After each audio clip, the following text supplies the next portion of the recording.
A lover of history? Well, we have a special treat for you. Buried in downtown Brooklyn is a treasure trove of amazing artifacts connected to our Catholic faith.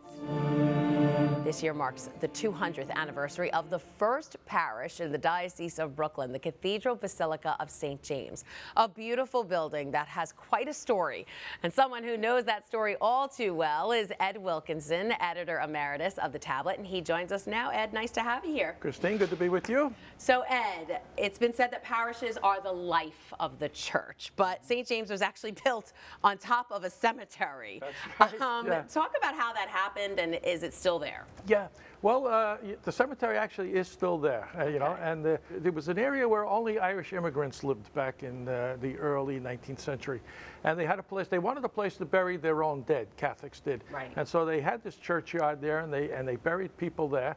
And they moved the church of the location at one point, and it was built right over the cemetery. If you go down to the foundations, there's a crawl space. You can go underneath the cathedral and actually still see some tombstones there. Wow. So most of the bodies have been moved out of there and moved to Holy Cross Cemetery in Flatbush. But yeah, I was wondering that, and I'm like, would you build something on top of it? Yeah. Well, I think I've talked to rectors over the years, and they really don't know how many or who's down there. But there are actually tombstones underneath the cathedral there. And these are a lot of the people that helped to build the church in the first place, right? They were the first Catholics on Long Island, and they came and settled in the village of Brooklyn, and they used to go over to Manhattan, take a ferry over to Manhattan to go to Mass, to St. Peter's on Barclay Street. They wanted their own church, and so they petitioned the Bishop Connolly in the Archdiocese of New York, and they said, we'd like our own church, and we'd like a place where we could educate our kids and bury our dead.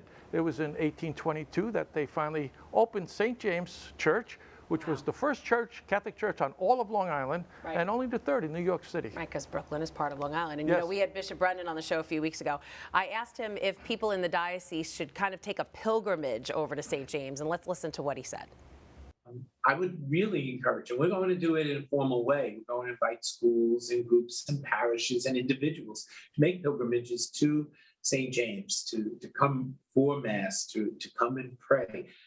So as someone who has been there many times, what would you say are the top three, you know, can't miss artifacts for people that may go? There is so much to see down there at St. James, but the first thing you have to see when you go in there is the cathedra, which is the bishop's chair. That's the symbol of the fact that there's a sitting bishop here in this diocese, and it's got the bishops, sitting bishops, the reigning bishops, coat of arms up there, and so you have to see that designates it as a cathedral. You know right away it's a cathedral when you see the bishop's chair there.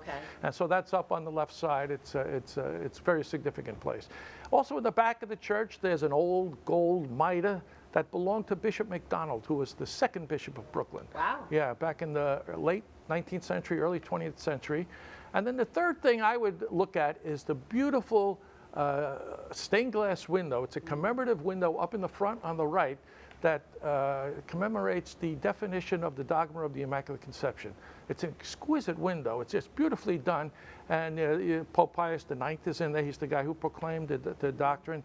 And those would be the three things. But there's many, many other things to see down there. It's a very historic place. There's also some artifacts from St. Pope John Paul II. Talk about his relationship with the cathedral. Well, he's the only pope to ever actually come to Brooklyn. And he visited St. James Cathedral in 1979 on his first trip to the United States. It was an unscheduled trip.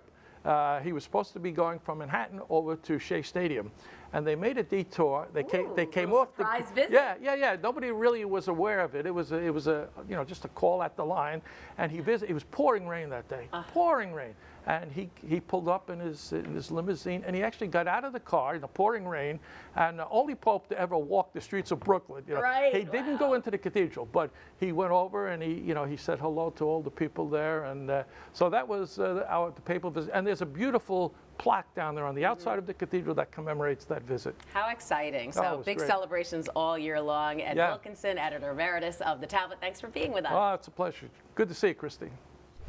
Hi, I'm Christine Persichetti, anchor of Currents News. If you like what you saw, please hit the like button on this video. And if you want to see more content just like it, subscribe and click on the bell for notifications.